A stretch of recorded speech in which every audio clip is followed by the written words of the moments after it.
Mom's always been dramatic. I'm not cutting my vacation short over a headache. Text me if something actually happens. Those were my daughter's words when the hospital called to tell her I'd had a stroke. I didn't hear them myself. I was unconscious, lying on my kitchen floor in a puddle of spilled cranberry sauce, my body refusing to obey my brain's commands. But later, when I woke up in a hospital bed with wires attached to my chest and a nurse looking at me with that particular mixture of pity and anger, she told me exactly what had been said. And I need you to understand something. I'm 28 years old. I taught 3rd grade for 28 years. I raised 2 children mostly alone after my husband left us for his secretary. I survived a breast cancer scare and learned to live on a teacher's pension that barely covers my medications. I thought I understood disappointment. I thought I knew what it felt like to be let down by people you love. I was wrong. Before I continue, I want to ask you something. Wherever you are right now, whatever brought you to this story, I'd love to know. Are you watching this while you can't sleep? During your lunch break? While doing laundry late at night? Drop a comment and tell me where you're from and what time it is where you are. And if this story speaks to you, please hit that subscribe button, because what I'm about to share changed everything I thought I knew about family. Now let me take you back to that kitchen. It was Christmas Eve, around 4 in the afternoon. The winter light was already fading, that gray December dusk that settles over Ohio like a blanket. I was making my famous cranberry walnut stuffing, the one my mother taught me, the one I'd made every Christmas for 40 years. The kitchen smelled like sage and butter, and home. I was alone, of course. My daughter Victoria had taken her family to Hawaii for the holidays. The kids need vitamin D, Mom. You understand. My son Brian was with his wife's family in Texas, as he'd been for the past 6 Christmases. I understood. I always understood. That's what mothers do. I'd planned a quiet evening. Midnight Mass at St. Catherine's. Maybe a glass of wine by the tree I'd decorated alone. I'd gotten good at being alone. Or so I told myself. I was chopping walnuts when it happened. One moment, I was thinking about whether I had enough butter, and the next moment, the knife slipped from my fingers, not because I'd cut myself, but because my hand simply stopped working. I stared at it, confused, tried to pick up the knife. My fingers wouldn't close. Then the headache hit. Not like any headache I'd ever had. This was a thunderclap, an explosion, a freight train through my skull. The room tilted. The bowl of cranberries crashed to the floor. I tried to call out, but the words that came from my mouth weren't words at all, just sounds, garbled, wrong. I remember thinking, very clearly, this is a stroke. I'm having a stroke. I remember reaching for my phone on the counter. I remember my legs giving way. I remember the cold tile against my cheek and the smell of cranberries, sharp and sweet, as they rolled past my face. Then, nothing. When I woke up, I didn't know where I was. Everything was white and beeping and too bright. My head felt stuffed with cotton. My left arm tingled. When I tried to move it, nothing happened. A face appeared above me. A woman in scrubs, her dark hair streaked with gray, her eyes kind but worried. Mrs. Eleanor? Margaret Eleanor? Can you hear me? I tried to speak. Something came out. Not quite the words I wanted, but close enough. You're at Riverside General, she said gently. You had a stroke, Margaret. You've been unconscious for about 6 hours. It's almost 11 at night now. Christmas Eve. I'd missed midnight mass. The thought was absurd, but it was the first thing that registered. Someone found you, she continued. You're very lucky. Another hour and... She didn't finish the sentence. She didn't need to. Who? I managed. The word came out slurred, but understandable. A man named David Chen. Said he stopped by to drop off a Christmas present and saw you through the kitchen window. She glanced at her notes. He broke down your back door to get to you. Called Chin Chum Murmot. Probably saved your life.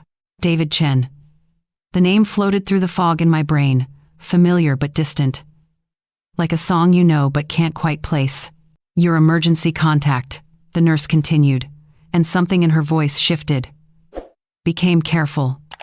Your daughter, Victoria Patterson? I nodded. My Victoria. She must be frantic. She must be on a plane right now, racing back from Hawaii to be with me. We called her multiple times. The nurse's jaw tightened. We explained the situation. We told her you'd had a stroke, that you were in critical condition, that we didn't know the extent of the damage yet. My heart rate picked up. The monitor beside me beeped faster. What did she say? The nurse looked me straight in the eyes, and I could see she didn't want to tell me. But she did, she said, and I'm reading directly from our call log. Mom's always been dramatic. I'm not cutting my vacation short over a headache. Text me if something actually happens. The room went silent, except for the machines. I waited for her to tell me it was a joke, a misunderstanding, some kind of terrible mix-up. She didn't. We called back an hour later to inform her you were being taken for emergency imaging. Her husband answered. He said Victoria was at a luau and couldn't be disturbed. A luau. My daughter was at a luau while I was being wheeled into a CT scanner to see if my brain was bleeding. We tried your son as well. Brian, is it? He didn't answer. His wife texted back that they were at her family's Christmas Eve dinner and would circle back after the holiday. Circle back. Like I was a work email. Like I was an agenda item. The tears came before I could stop them. Hot and fast, running down into my ears because I couldn't lift my left hand to wipe them away. I'm so sorry, Margaret, the nurse said softly. I'm so sorry. But then her expression changed. Softened somehow. But I want you to know you're not alone. That man who found you, David, he's been in the waiting room for 6 hours. Refused to leave. He's been asking about you every 30 minutes. David Chen. And suddenly, I remembered. 20 years ago. A skinny boy with a black eye and a split lip sitting in the back of my third-grade classroom. A boy who flinched every time someone moved too fast. A boy whose lunchbox was always empty. David Chen. He'd like to see you, the nurse said. If you're up for it. I nodded, because whoever David Chen was now, whatever had brought him to my door on Christmas Eve, he had done something my own children couldn't be bothered to do. He had shown up. Let me take you back. 20 years back, to a September morning in Room Murbon at Jefferson Elementary. I'd been teaching long enough to recognize the signs. The way certain children moved through the world like they were trying to be invisible. The way they startled at loud noises. The way they never raised their hands, never made eye contact, never asked for help, even when they desperately needed it. David Chen was 8 years old when he walked into my classroom. Small for his age, quiet. So quiet I sometimes forgot he was there, which I think was exactly what he wanted. The first week, I noticed his lunchbox was always empty. Forgot to pack it, he'd say with a shrug that was too practiced for an 8-year-old. The second week, I noticed the bruises, always in places that could be explained away. His arm, his leg.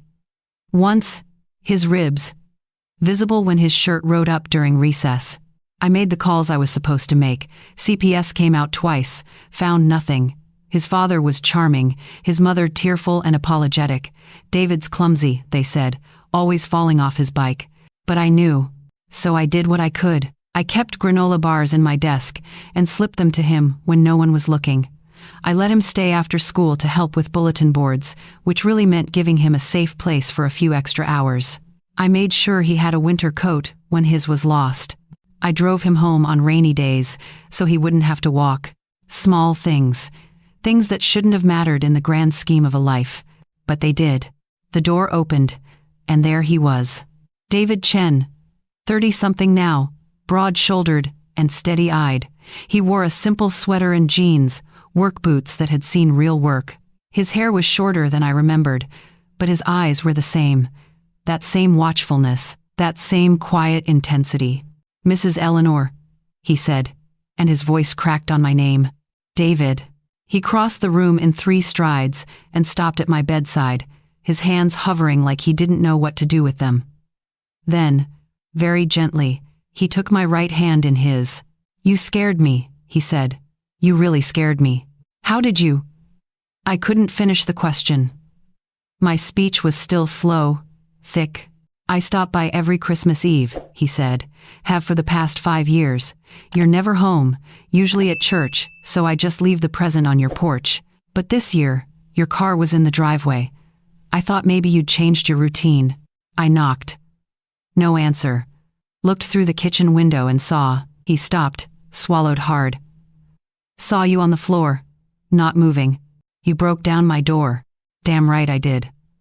A flash of something fierce crossed his face. You think I was going to stand there and wait for someone else to handle it? The hospital called my daughter, I said. Each word was an effort. She wouldn't come. David's expression darkened. I know. I was there when they made the calls. I heard everything. He paused. Mrs. Eleanor, I hope you don't mind, but I gave them hell. The doctor was going to wait for family authorization for some of the tests, and I told them I wasn't leaving until someone did something, made them call Victoria again. And again. She didn't come. No. His voice was flat. She didn't. We sat in silence for a moment. The monitors beeped their steady rhythm. Why? I finally asked. Why did you come back? After all these years? He looked at me like I'd asked why the sky was blue. Because you saved my life, Mrs. Eleanor. And I don't mean that metaphorically. I gave you some granola bars. Let you help with bulletin boards. You did more than that. He leaned forward. Do you remember what you told me? That day in February, when I came to school with a broken wrist and a story about falling downstairs, I searched my memory. Found it. The way he'd held his arm, protective and practiced.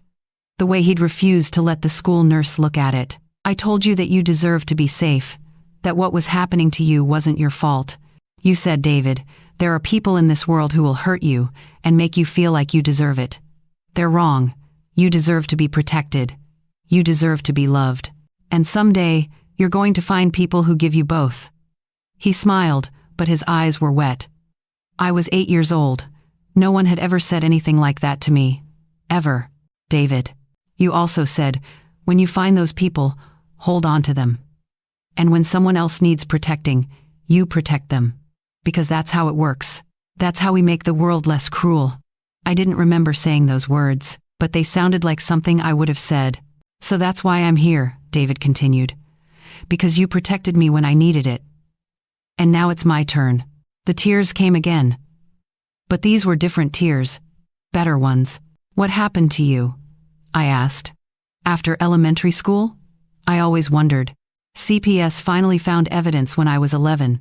Took me out of that house, foster care for a few years, which was... He shrugged. Mixed. Some good homes, some not. But I made it. Got a scholarship to Ohio State. Engineering degree. Started my own construction company 5 years ago. David, that's wonderful. It is. He squeezed my hand. And every step of the way, I remembered what you told me, that I deserved better, that the world could be kind if you let it be. He paused. You want to know why I stop by every Christmas Eve? Because that's the day you gave me my first real Christmas present. A book about airplanes. You probably don't even remember. I did remember. Vaguely. A book I'd picked up at a garage sale because I'd seen him doodling planes in his notebook. That book, David said. I read it so many times the pages fell out. It's why I wanted to be an engineer. Why I wanted to build things that could fly, that could take people somewhere better. He met my eyes. You changed my entire life with that book. And you didn't even know it. I couldn't speak, could barely breathe around the tightness in my chest. So when I saw you on that floor, David continued. His voice rough now, there was no question, no debate. I was going to make sure you were okay if I had to tear down every wall in that hospital to do it. The door opened. The nurse from before stuck her head in. Sorry to interrupt, but Mrs. Eleanor, there's a phone call for you. Your daughter. My stomach dropped. She wants to know if you're stable enough to be left alone for a few days. She'd like to finish her vacation before flying back. The words hung in the air. David's face went hard as stone. Tell her. I said slowly, each word deliberate despite my slurred speech, that I'm fine. Tell her she doesn't need to cut her vacation short on my account. The nurse nodded, understanding more than I was saying, and left. David looked at me. Are you sure? I'm sure. And I was. For the first time in years, I was absolutely sure. If she can't be bothered to come when I might have died, Why would I want her here for the recovery? Something shifted in his expression. Respect, maybe. Or recognition. Then I'll be here, he said simply. Whatever you need, for as long as you need it. And I believed him.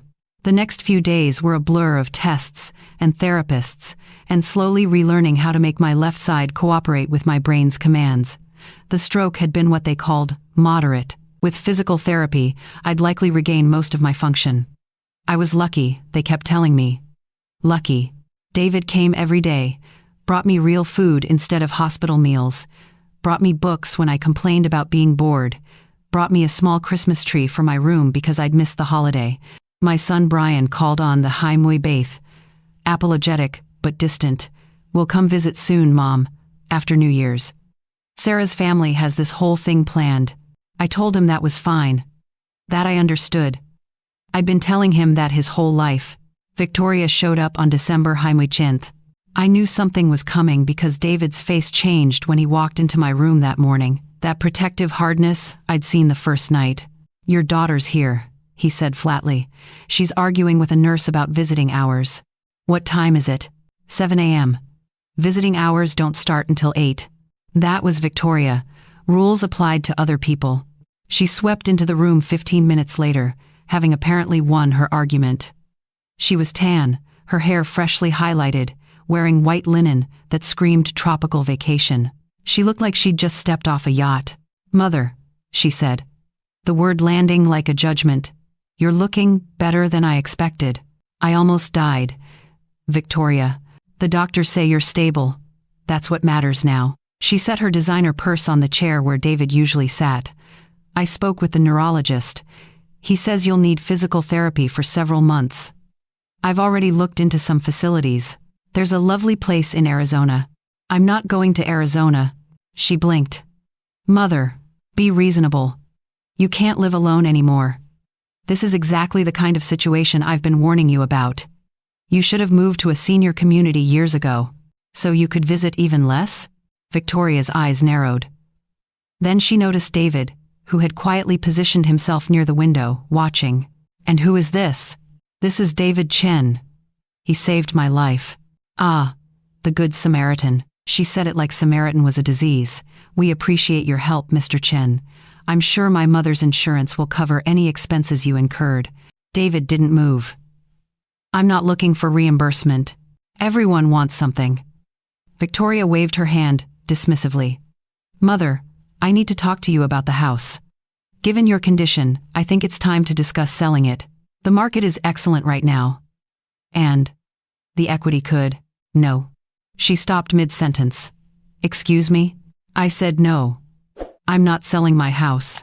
Mother, be practical. You can't manage stairs anymore. You can't. I can manage just fine. And I have help. I looked at David. He gave me a small nod. Victoria followed my gaze, and her expression soured. You can't be serious. You're going to trust your care to some stranger you taught for 1 year 3 decades ago? David isn't a stranger. He's the only person who showed up when I needed help. I let that land. Where were you, Victoria, when the hospital called and said I might not make it? I was in Hawaii. I'd already committed to a luau. Yes, I heard. Pink spread across her cheeks. I didn't realize how serious it was. They told you I was in critical condition. They told you it was a stroke. They called you 4 times. I thought they were exaggerating.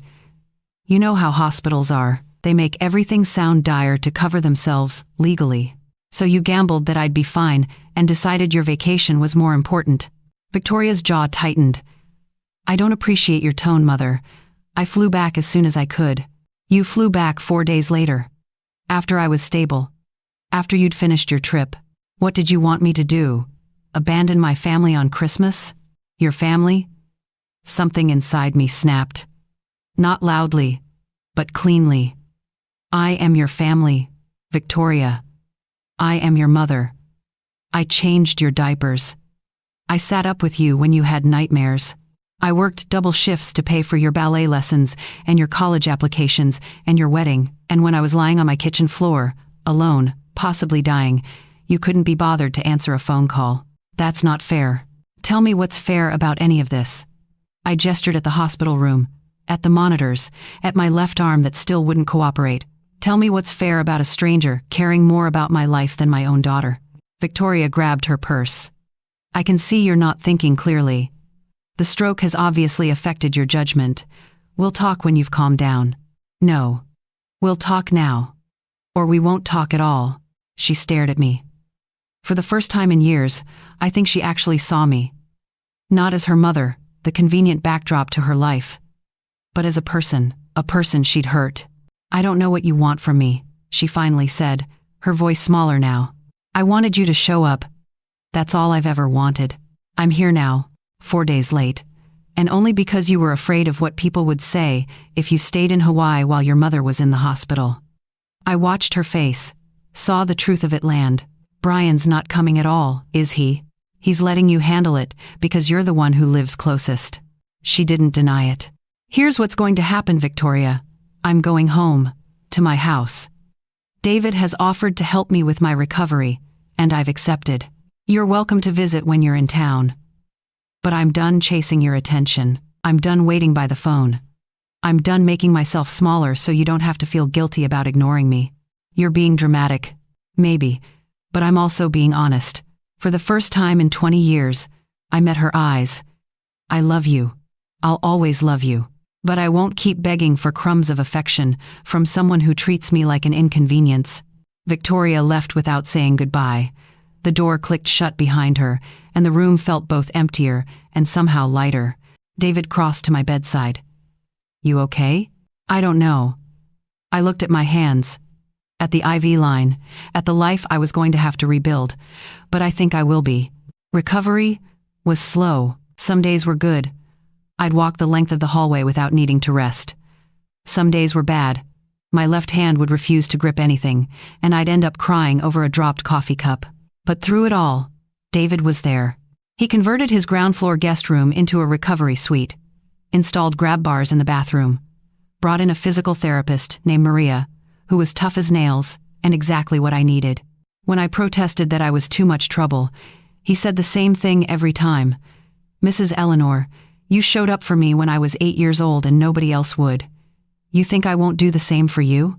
Slowly, I started to believe him. 3 weeks after my stroke, Brian finally called. Not to visit, but to check in. Victoria says you've been difficult, he said carefully. Is that what she's telling people? She says you accused her of not caring, that you chose some random guy over family. David isn't random. And he's more family to me right now than either of you. Silence on the line. Then, Mom, that's harsh. Is it? When was the last time you visited me, Brian? Before the stroke. More silence. 2 years ago. Easter. I answered for him. You stayed for 3 hours. You checked your email the entire time. You left before dinner. I've been busy. We're all busy. But busy is a choice, Brian. Every time you choose work, or Sarah's family, or anything else, over seeing me, you're making a statement about what matters to you. I took a breath. I'm not angry. I'm tired. I'm tired of pretending I don't notice. I'm tired of making excuses for both of you. What do you want me to say? I don't know. Something real, maybe. Something that acknowledges that you weren't there when I needed you most. He couldn't do it. Couldn't admit the truth. Instead, he made vague promises about visiting soon and ended the call with a rushed, "Love you, Mom," that felt more like punctuation than feeling. I set down the phone and looked at David, who was pretending to read a magazine in the corner. Well, I said, that's that. I'm sorry. Don't be. It's clarifying, actually. Now I know where I stand. February brought a visitor I hadn't expected. Victoria's daughter Emma, my granddaughter, was 17 and apparently more independent than I'd realized. She showed up on David's doorstep one Saturday afternoon, having taken 3 buses to get there without telling her parents. "Grandma," she said when David let her in. I heard what happened. Mom's version, and other versions. I wanted to see for myself. I was sitting in the sunroom, still doing the hand exercises Maria had assigned. Emma crossed to me and knelt down, taking my hands in hers. "I'm so sorry," she said. "I'm so sorry none of us were there. You're here now." I should have come sooner. But Mom made it sound like. She trailed off, and I could see the conflict on her face, the pull between loyalty to her mother and her own sense of right and wrong. You don't have to choose sides, sweetheart. But what Mom did was wrong. I know it. She knows it. She just won't admit it. Emma's eyes were wet. When Dad told me what really happened, what she said to the hospital, I couldn't believe it. That's not who I want to be. Ever. I pulled her into a hug, awkward with my still weak left arm, but real. You're not your mother, I said. And she's not all bad. She's just lost somewhere, in ambition, in image, in whatever it is she's chasing. Maybe someday she'll find her way back. And if she doesn't, then that's her choice. But it doesn't have to be yours. Emma started coming every weekend. She'd help with my exercises, tell me about school, about her plans for college, about the boy she liked who didn't know she existed. Normal grandmother-granddaughter things. The things I'd missed for years because Victoria always had a reason why it wasn't a good time for visits. David treated her like family too, made her favorite meals, helped her with her calculus homework, listened when she needed to vent about her parents. Watching them together, I saw something I hadn't seen in a long time.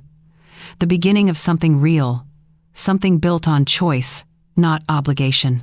One evening in March, Emma asked me a question I'd been avoiding. "Grandma, have you changed your will?" I looked up from the book I was reading. "Why do you ask?" "Mom's been talking about it.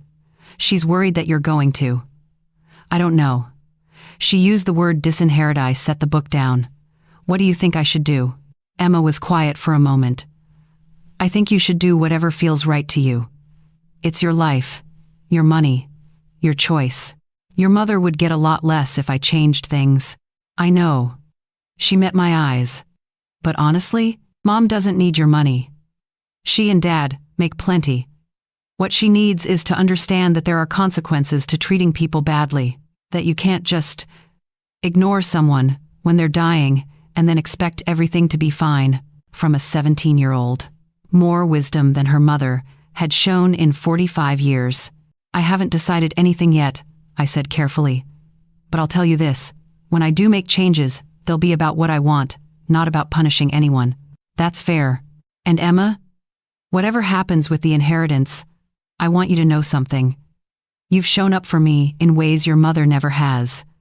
That means more than money ever could." She hugged me then, hard, and I felt the future shifting. Not away from family, but toward a different kind of family. One built on showing up.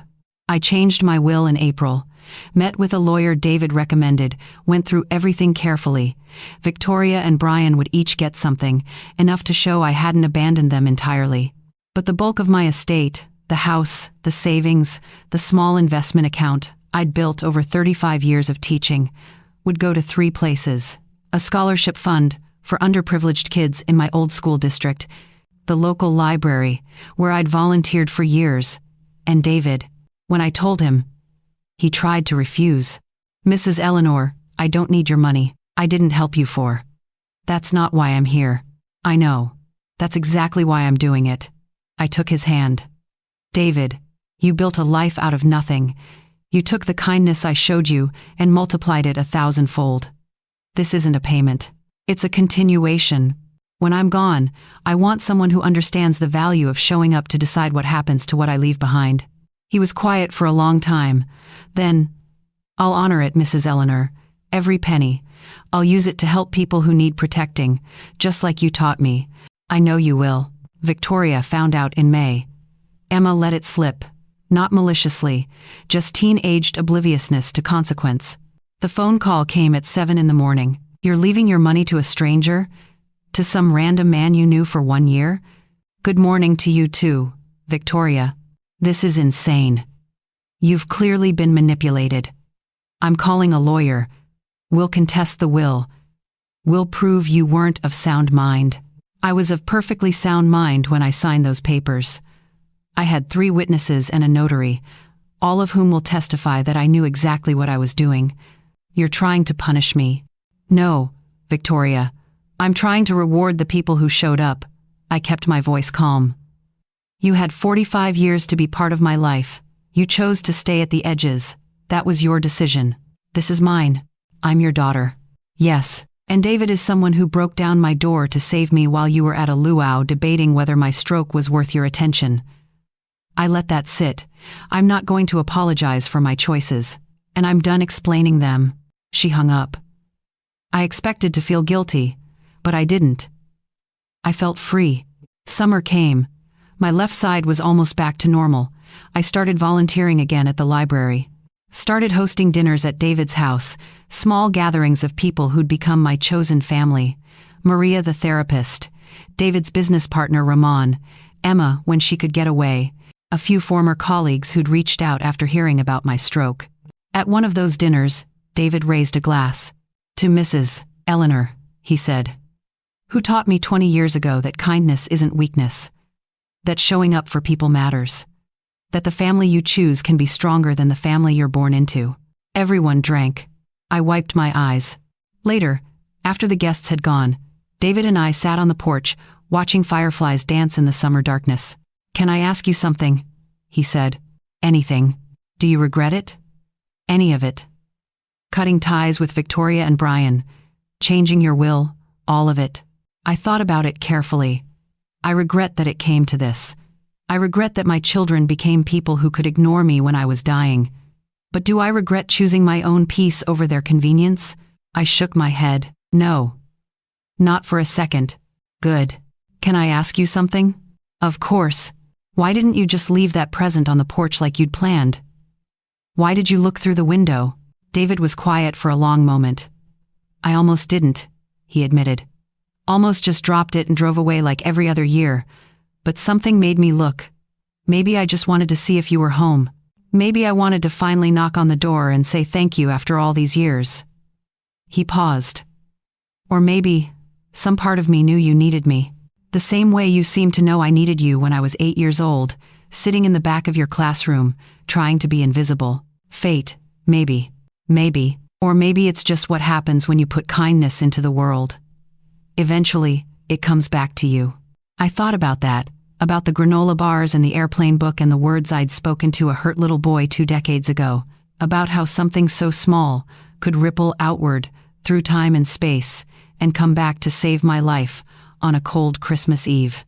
David, I said, I spent 45 years trying to earn my children's love, trying to be enough for them, trying not to be a burden or an inconvenience. And the whole time, I was missing the point. What's the point? That I was already enough. I just needed people who could see it. I looked at him, this man who'd been a scared boy, who'd grown into someone extraordinary, who'd chosen to care when no one else would. You see it. Emma sees it. The people at that dinner table tonight see it. And my own children never could. Their loss. Yes, but also my freedom. Because now I get to stop performing for an audience that was never paying attention. Now I get to just be. David raised his glass of iced tea. To just being. To just being. So here's what I want you to take from my story, whoever you are, wherever you're watching this. Family isn't a name. It isn't blood. It isn't obligation. Family is who shows up. Family is who remembers. Family is who breaks down your door when you're lying on the floor, and everyone else is too busy with their vacations to answer the phone. My daughter called me dramatic when I was having a stroke.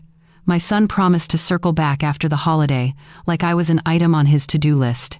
And a boy I taught for 1 year, 20 years ago, saved my life because I gave him granola bars and an airplane book and told him he deserved to be loved. That's the revenge I chose.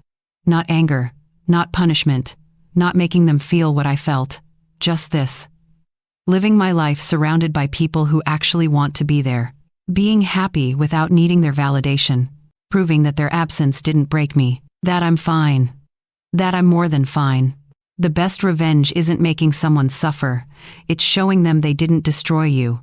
It's building a life so full of real love that their absence doesn't even leave a hole. So, if you're watching this, and you're stuck in a relationship where you're constantly chasing approval that never comes, constantly making excuses for people who never show up, constantly feeling like you're not enough for the people who are supposed to love you most, hear me. You are enough. You've always been enough. And the people who can't see that aren't worth your time. Find your Davids. Find your Emmas. Find the people who choose you, who show up for you, who remember your favorite muffins and your old kindnesses and your worth. And let go of the rest. Because at the end of the day, the people who love you will prove it. And the people who don't, they've already told you everything you need to know. Now I want to hear from you. Have you ever been abandoned by family when you needed them most? Have you found your chosen family? Drop your story in the comments. Share this with someone who needs to hear it. And remember, you deserve people who show up. Thank you for listening to mine.